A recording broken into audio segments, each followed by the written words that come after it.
ഓം പാർത്ഥായ പ്രതിബോധിതം ഭഗവതാ നാരായണേന സ്വയം വ്യാസേന ഗ്രഥിതം പുരാണമുനിനാ മധ്യേ മഹാഭാരതം അദ്വൈതാമൃതവർഷിണീം ഭഗവതീം അഷ്ടാദശാധ്യായിനീം അംബ ത്വാമനുസന്തതാമി ഭഗവത് ഗീതേ ഭവദ്വേഷിണീ.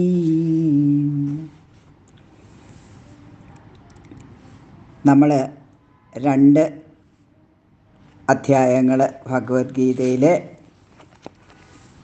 2 അധ്യായങ്ങളാണ് ചിന്തിച്ചത്. ഇന്ന് നമുക്ക് 3-ാമത്തെ അധ്യായം എന്താണ് പറയണതെന്ന് നോക്കാം. ഈ 3-ാമത്തെ അധ്യായത്തിൻ്റെ പേരെന്താണെന്നറിയോ? കർമ്മയോഗം. എന്താണ് കർമ്മം?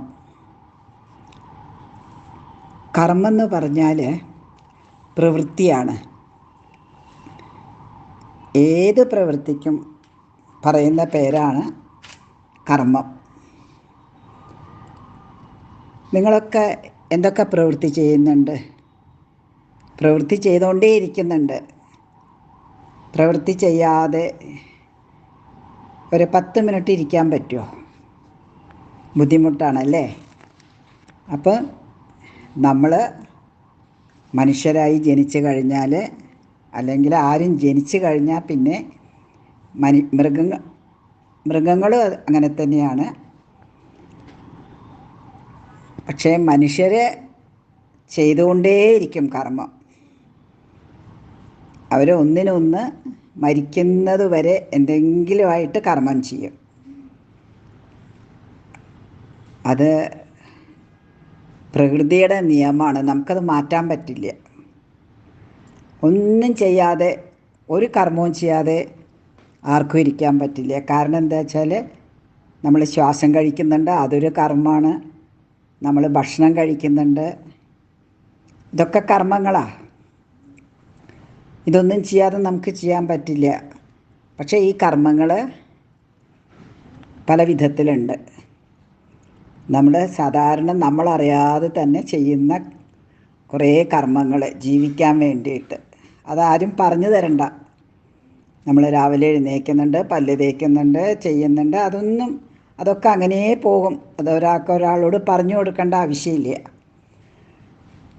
കുട്ടി ജനിച്ചു കഴിഞ്ഞ് വളരും തോറും ജനിക്കുമ്പോൾ കുട്ടി മുല കുടിക്കുന്നുണ്ട്, അതൊരു കർമ്മമാണ്. എന്നാൽ മനസ്സ് വെച്ചിട്ട് ചെയ്യുന്ന ചില കർമ്മങ്ങളുണ്ട്. അതിനെക്കുറിച്ചാണ് ഇവിടെ പറയുന്നത്.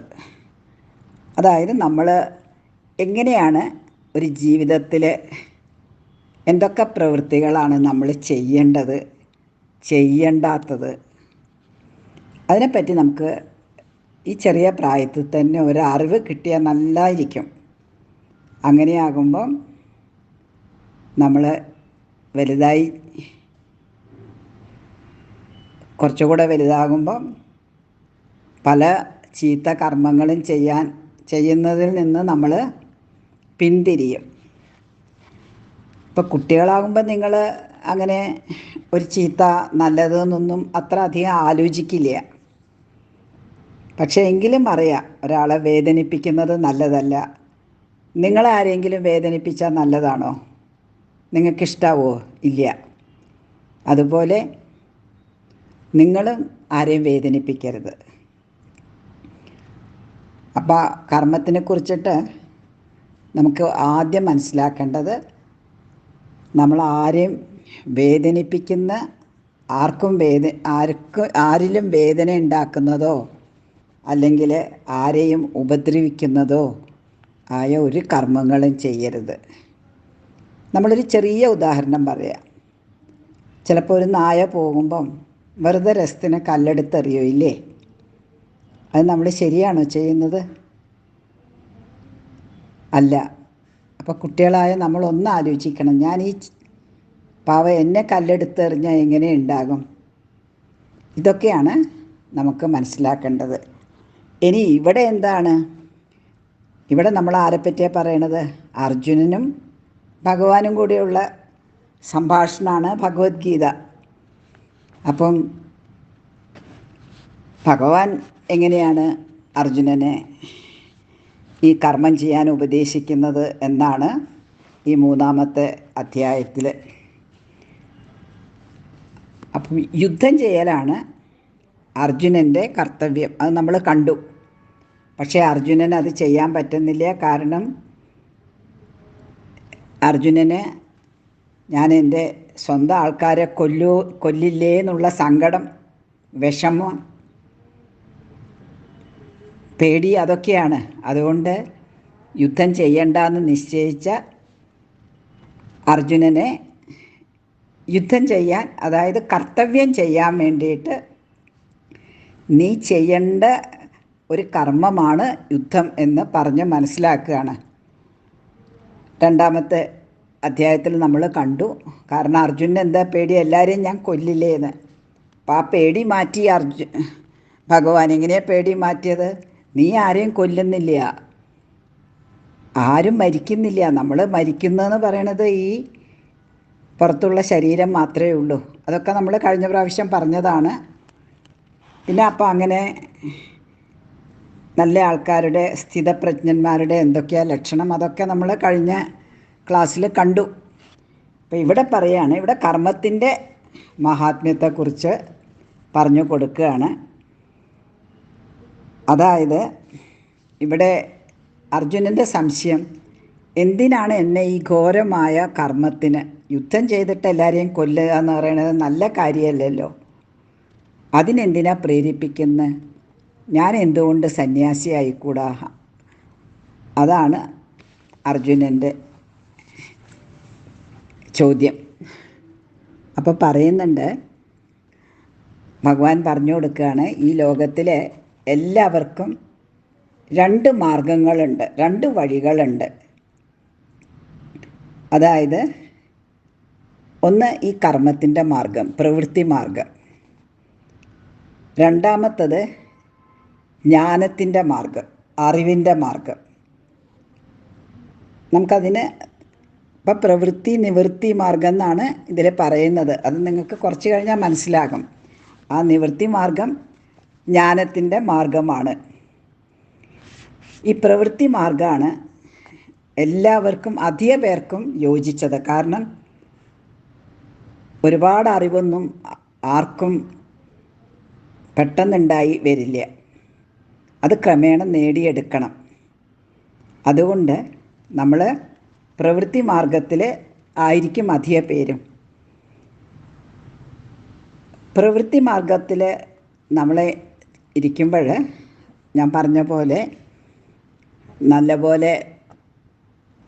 നല്ല പോലെ പ്രവർത്തിക്കണം. വളരെ ആലോചിച്ച് ഞാനിത് ചെയ്യണോ ചെയ്യണ്ടയോ, ശരിയാണോ തെറ്റാണോ എന്ന് നമ്മുടെ മനസ്സുകൊണ്ട്, നമ്മുടെ ബുദ്ധി കൊണ്ട് ആലോചിക്കണം. അങ്ങനെ ആലോചിച്ച് ചെയ്യണം. പിന്നെ ചിലവർ സ്വന്തം കാര്യത്തിന് വേണ്ടി മാത്രം ചില കാര്യങ്ങൾ ചെയ്യും. അതിൽ തെറ്റൊന്നുമില്ല. പക്ഷെ അങ്ങനെ ചെയ്യുന്ന സമയത്ത് ചിലപ്പോൾ പലവരെയും നമ്മൾ ഉപദ്രവിക്കേണ്ടി വരും. നമുക്ക് സുഖമായിട്ടുള്ളത് മറ്റുള്ളവർക്ക് ചിലപ്പോൾ ദുഃഖം കൊടുക്കുന്നതായിരിക്കും. അപ്പം നമ്മളെപ്പോഴും മറ്റുള്ളവരുടെ ദുഃഖം വരുത്താത്ത കർമ്മങ്ങൾ മാത്രമേ ചെയ്യാൻ പറ്റുള്ളൂ. പിന്നെ ഭഗവാൻ പറയാണ്, ഈ കർമ്മം നമുക്ക് നമ്മൾ കർമ്മം ചെയ്യുമ്പോഴും എന്ത് ചെയ്യുമ്പോഴും നമ്മൾക്ക് ഈ കർമ്മത്തിലൂടെ ഭഗവാനെ ആരാധിക്കാം. എൻ്റെ എല്ലാ കർമ്മവും ഞാൻ ഭഗവാനിൽ അർപ്പിക്കുന്നു, ഈശ്വരനിൽ അർപ്പിക്കുന്നു, അങ്ങനെ ഒരു ഭാവം. ആ ഭാവത്തിനുള്ള പേരാണ് ഒരു യജ്ഞഭാവം. ഈ യജ്ഞം എന്ന് പറഞ്ഞാൽ നമ്മളെ എല്ലാവരും ഒന്നിച്ച് ചേർന്ന് ഒരു നല്ല കാര്യത്തിനായിട്ട് ചെയ്ത് നമ്മുടെ കർമ്മം അതിനായി സമർപ്പിക്കുന്നതാണ്. അപ്പോൾ ഭഗവാൻ അതിന് അങ്ങനെ ചിലവരെന്ത് ചെയ്യുമെന്ന് വെച്ചാൽ, പിന്നെ ഈ കർമ്മം നമുക്ക് എങ്ങനെയൊക്കെ ചെയ്യാം. നമ്മളുടെ ദേഹം കൊണ്ട് കർമ്മം ചെയ്യാം. നമുക്ക് ഓടാം, ചാടാം, അതൊക്കെ ദേഹം കൊണ്ട്. പിന്നെ നമ്മൾ മനസ്സുകൊണ്ട് പലതും ആലോചിക്കും അല്ലേ, അത് മനസ്സുകൊണ്ടുള്ള കർമ്മമാണ്. പിന്നെ വാക്കുകൊണ്ട് പലതും പറയണത്, സംസാരിക്കുന്നത്, അതൊരു കർമ്മമല്ലേ.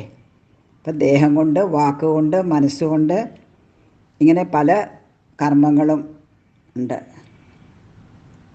പിന്നെ നമ്മൾ അന്യോന്യം കർമ്മം, യജ്ഞം എന്ന് പറയുന്നത് എന്താണ്? നമുക്ക് നമ്മൾ ദേവന്മാരെ പൂജിക്കുന്നുണ്ടല്ലേ, ആ ദേവന്മാർ നമ്മളെ രക്ഷിക്കുന്നുണ്ട്. നമ്മളവർക്കും പൂജ ഒക്കെ ചെയ്തിട്ട് അവരെയും സന്തോഷിപ്പിക്കുന്നുണ്ട്. അപ്പോൾ എപ്പോഴും ഒരു കർമ്മം ചെയ്യുമ്പോൾ നമ്മൾ അന്യോന്യം സ്നേഹത്തോടെ രണ്ടു പേർക്കും ഉപകാരപ്രദമാകുന്ന വിധത്തിൽ നിങ്ങളുടെ ജീവിതത്തിൽ ചെയ്യണം. പിന്നെ കുറച്ച് കഴിയുമ്പോൾ ഇതിൻ്റെ കൂടുതൽ ആഴത്തിലുള്ള അർത്ഥമൊക്കെ മനസ്സിലാകും. എന്താണ് കർമ്മയോഗം, എന്താണ് ഭഗവാൻ ഇവിടെ പറഞ്ഞത് എന്ന്. പിന്നെ ചിലവരെന്ത് കർമ്മം ചെയ്യുന്നതായിട്ടൊക്കെ ഇങ്ങനെ നല്ല കർമ്മമാണെന്നൊക്കെ പറയും. പക്ഷേ ചെയ്യുന്നത് വേറെ ചീത്ത കർമ്മമായിരിക്കും. അങ്ങനെ ഒരിക്കലും നമ്മൾ ചെയ്യരുത്. നമ്മുടെ ധർമ്മത്തിന് അനുസരിച്ചിട്ടുള്ള കർമ്മം മാത്രമേ ചെയ്യാൻ പാടുള്ളൂ.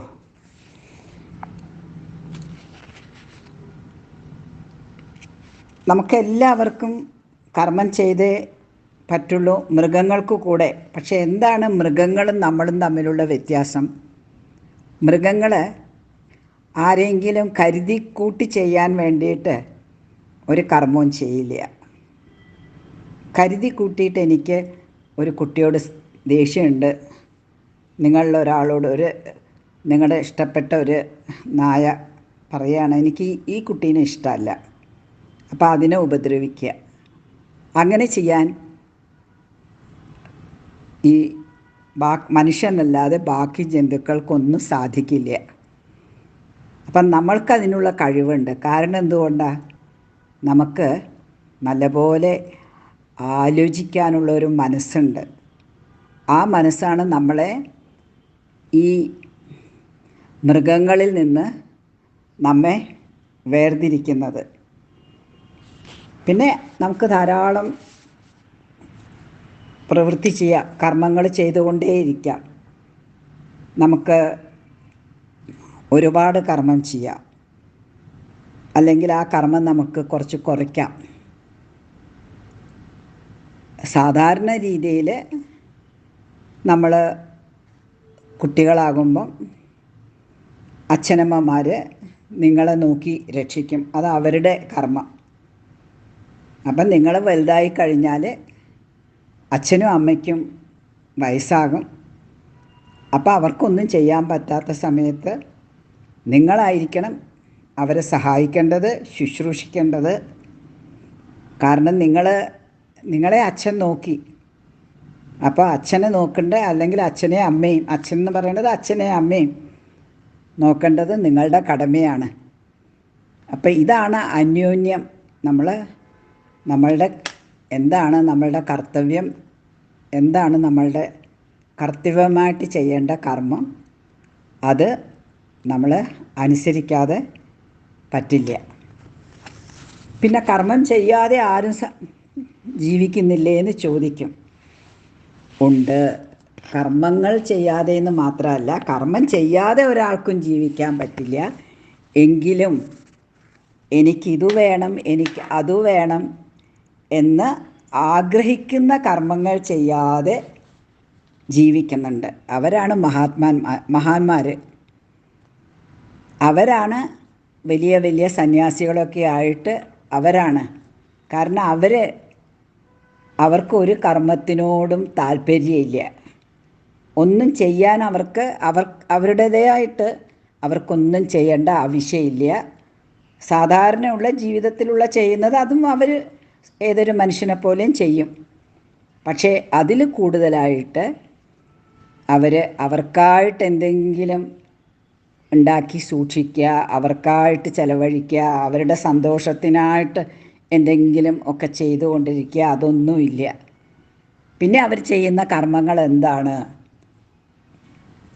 അതാണ് ബാക്കിയുള്ളവരുടെ നന്മയ്ക്ക് വേണ്ടി എങ്ങനെ അവരെ ഉപദേശിക്കണം, എങ്ങനെ അവരാ നല്ല വഴിയിൽ ജീവിക്കാൻ നമ്മൾ എങ്ങനെയാണ് ഹെൽപ്പ് ചെയ്യേണ്ടത്, അങ്ങനെയെല്ലാം നമുക്ക് നമ്മളെ നല്ല വഴിയിൽ നടത്തുന്നവരാണ് ഈ ആചാര്യന്മാർ, സന്യാസിമാർ എന്നൊക്കെ പറയുന്നത്. പിന്നെ വേറെ എന്താണ് ചെയ്യേണ്ടത്? ഈ ലോകത്തിൽ ഇന്ന് നമ്മൾ ഒരുപാട് അടിപിടി ബഹളം, അതൊക്കെ എന്തിൻ്റെ കാരണമാണ്? നമ്മൾ ഒന്ന് ചിന്തിക്കാതെ ചെയ്യുന്ന കർമ്മങ്ങളാണ് ഈ ലോകത്തിന് ഇത്രയും അധികം കഷ്ടപ്പെടുത്തുന്നത്.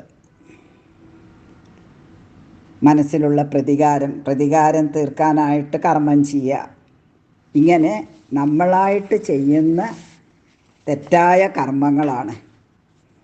അപ്പം തെറ്റായ കർമ്മങ്ങൾ ഒരിക്കലും ചെയ്യരുത്. എന്താണ് കർത്തവ്യം? അത് ചെയ്താലാണ് നമ്മൾ ഈശ്വരനെ സ്നേഹിക്കുന്നവരാകുക. അല്ലാത്തവർ നമുക്ക് വേണ്ടത് ചെയ്യും, ബാക്കിയുള്ളവരെ പറ്റി നോക്കില്ല. അങ്ങനത്തെവർക്ക് ഈശ്വരനോട് അധികം അടുക്കാൻ പറ്റില്ല.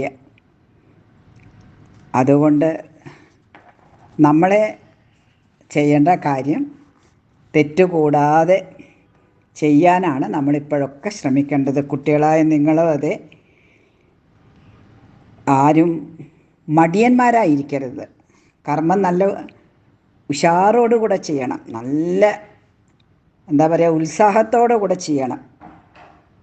എന്ത് ചെയ്യുമ്പോഴും, പഠിക്കുമ്പോഴും കളിക്കുമ്പോഴും എന്തായാലും. പിന്നെ ഒരു ചോദ്യം വരും. ചിലപ്പം നമുക്കിഷ്ടമുള്ള പല ഇഷ്ടവും, അതിഷ്ടമാണ് ഇതിഷ്ടമാണ്, അപ്പോൾ ആ ഇഷ്ടമുള്ള കാര്യങ്ങൾ ചെയ്യും, ഇഷ്ടമില്ലാത്ത കാര്യങ്ങൾ ചെയ്യില്ല. അങ്ങനെ പാടില്ല. നമ്മൾക്ക് നമ്മുടെ കർത്തവ്യം എന്താണ്, അത് ഇഷ്ടമാണോ ഇഷ്ടം ഉണ്ടോയെന്ന് നോക്കാതെ ചെയ്യണം. പിന്നെ ഒരു പ്രവൃത്തി ചെയ്ത് കഴിഞ്ഞാൽ അതിൽ ഒരുപാട് സന്തോഷിക്കുകയോ ഒരുപാട് സങ്കടപ്പെടുകയോ ഒന്നും ചെയ്യരുത്. അത് കഴിഞ്ഞ ക്ലാസ്സിലും പറഞ്ഞു തന്നു. അപ്പം പിന്നെ ഇതൊക്കെ പറഞ്ഞു കൊടുത്തപ്പം അർജുനന് ഒരു സംശയം വന്നു. അല്ല ഭഗവാനെ, ഇതൊക്കെ ശരിയാണ്, പക്ഷെ നമുക്ക് നന്മ ചെയ്യണം, തിന്മ ചെയ്യരുത് എന്നൊക്കെ നമുക്കറിയാം. പക്ഷേ എന്നാലും ഇതറിഞ്ഞുകൊണ്ട് തന്നെ, ഇതൊക്കെ കേട്ടിട്ടും തെറ്റ് തന്നെ ചെയ്യുന്നുണ്ടല്ലോ. എങ്ങനെയാണ് ഈ തെറ്റ് ചെയ്യുന്നത്? ആരാണ് നമ്മളെ ഈ തെറ്റ് ചെയ്യാൻ പ്രേരിപ്പിക്കുന്നത്? അതിനെന്താണ് കാരണം? അതാണ് അർജുനൻ അവസാനമായിട്ട് ഈ കർമ്മയോഗത്തിൽ ചോദിക്കുന്നത്. എന്താ കാരണം? അപ്പം ഭഗവാൻ മറുപടി പറയാണ്, അർജുന, ചീത്തയാണെന്ന് അറിഞ്ഞിട്ടും മനുഷ്യർ ചീത്ത കാര്യം തന്നെ ചെയ്യുന്നത് കാമക്രോധങ്ങളെ കൊണ്ടാണ്. കാമെന്ന് പറഞ്ഞാൽ ആഗ്രഹം, എനിക്കത് വേണം ഇത് വേണം, ആഗ്രഹം. ക്രോധം എന്ന് പറഞ്ഞാൽ ദേഷ്യം. അപ്പം നമ്മൾ വേണ്ടാതെ ഓരോന്നിനെ ആഗ്രഹിക്കും, തെറ്റായതിനെ ആഗ്രഹിക്കും, തെറ്റായ വഴിയിൽ കൂടെ നേടാൻ ആഗ്രഹിക്കും. അപ്പം അത് പറ്റാതെ വരുമ്പോൾ അതിനാരാണ് പറ്റാതെ വരുമ്പോൾ എന്ത് കാരണത്താലാണ്, ആരാണ് അതിന് കാരണക്കാർ, അവരോട് ദേഷ്യം വരും. അപ്പം ക്രോധം വരും.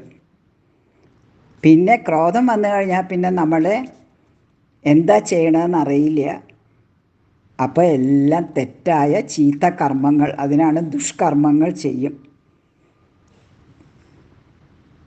അതുകൊണ്ട് നമ്മൾ ഒരിക്കലും ധാർമ്മികമല്ലാത്ത, അതായത് നല്ല വഴിയിലല്ലാത്ത ഒരാഗ്രഹങ്ങളും വെച്ച് പുലർത്തരുത്. അതേസമയത്ത് നല്ല വഴിയിൽ നല്ല ആഗ്രഹങ്ങൾ ഒരുപാട് വെച്ച് പുലർത്താൻ സാധിക്കും. അയ്യോ അതുകൊണ്ട് എനിക്കൊരാഗ്രഹവും ഇല്ല, എനിക്ക് പഠിക്കണം എന്ന് ആഗ്രഹമില്ല, അതൊക്കെ നല്ല നല്ല ആഗ്രഹമാണ്. പഠിക്കണം, പഠിച്ചിട്ട് അതിനെക്കൊണ്ട് നന്നായിട്ട് ജീവിക്കാൻ പഠിക്കണം, കുടുംബത്തിനെ നോക്കണം, അച്ഛനമ്മമാരെ നോക്കണം, സമൂഹത്തിന് വേണ്ടതൊക്കെ ചെയ്യണം. അതൊക്കെ മനസ്സിൽ ഇപ്പോഴേ വേണം. പക്ഷേ അതെല്ലാം നന്മയുടെ മാർഗത്തിൽ കൂടെ മാത്രം. അതുകൊണ്ട് നമ്മുടെ ദേഷ്യം എപ്പോഴും നമ്മൾ ഒന്ന് കൺട്രോൾ ചെയ്യാൻ, ഒന്ന് നിയന്ത്രിക്കണം.